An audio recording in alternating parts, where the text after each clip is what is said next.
जीवित पुत्र का व्रत पूजा बिना कथा के अधूरी मानी जाती है। जीवित पुत्र का व्रत में चील और सियारिन की पूजा होती है। मिट्टी से उनकी प्रतिमा बनाकर पूजा की जाती है। जीवित पुत्र का व्रत में इनकी ही कथा भी कही जाती है। सुहागिन महिलाएं अपने बच्चों के नाम पर रक्षा धागा में बांधकर कौड़ी भी पहनती हैं। जितने पुत्र होते हैं उतनी कौड़ी महिलाएं अपने गले में धारण करती हैं। यह पुत्र के नाम की कौड़ी होती है जिसे महिलाएं कम से कम 1.25 महीने लगातार पहने रहती हैं। इसके बाद इसे उतार कर जहाँ गहने आदि रखे जाते हैं वहाँ या मंदिर में रख दिया जाता है। तो आइए जानें जीवित पुत्र का व्रत की कथा क्या है। जीवित पुत्र का व्रत में चिल्लो सियारों की कथा बहुत पौराणिक है। वह इस प्रकार से है। एक वन में सेमर के पेड़ पर एक चील रहती थी। पास की झाड़ी में एक सियारिन भी रहती थी। दोनों में खूब पड़ती थी। चिल्लो जो कुछ भी खाने को लेकर आती उसमें से सियारिन के लिए जरूर हिस्सा रखती।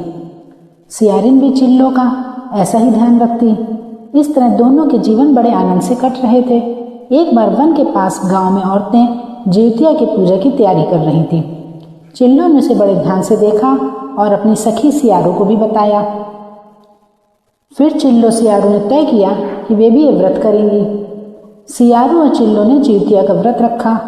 बड़ी निष्ठा और लगन से दोनों दिन भर भूखे प्यासे मंगल कामना करते व्रत में रहीं। मगर रात होते ही सियारिन को भूख प्यास सताने लगी। जब बर्दाश्त न हुआ तो उसने जंगल में जाके उसने मांस और हड्डी पेट भर खाया। चिल्लो ने हड्डी चबाने के कड़कड़ की आवाज़ सुनी। पूछा तो ये कैसी आवाज़ है? सियारिन ने कह दिया, बहन भूख के मारे पेट गुड़गुड़ा रहा है, यह उसी की आवाज़ है। मगर चिल्लो को पता चल गया।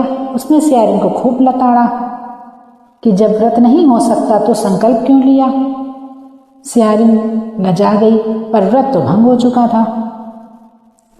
चिल्लो रात भर भूखे प्यासे रहकर व्रत पूरा किया उसने। अगले जन्म में दोनों मनुष्य रूप में राजकुमारी बनकर सगी बहनें हुई। सियारिन बड़ी बहन बनी और उसकी शादी एक राजकुमार से हुई। चिल्लो छोटी बहन हुई और उसकी शादी उसी राज के मंत्री पुत्र से हुई। बाद में दोनों राजा मंत्री बने। सियारिन रानी के जो भी बच्चे होते वे मर जाते, जबकि चिल्लो के बच्चे स्वस्थ और हट्टे कट्टे रहते। इससे उसे जलन होने लगी। उसने तभी उनका सर कटवाकर डब्बे में बंद करा दिया, पर वह शीश मिठाई बन जाती और बच्चों का बाल बांका भी न होता। बार बार उसने अपनी बहन के बच्चों उसके पति को मारने का प्रयास किया, परंतु वह सफल न हुई। आखिरकार दैव योग से उसे अपनी भूल का आभास हुआ। उसने क्षमा मांगी और बहन के बताने पर जीवित पुत्र का व्रत विधि विधान से किया तो उसके पुत्र भी जीवित रहे।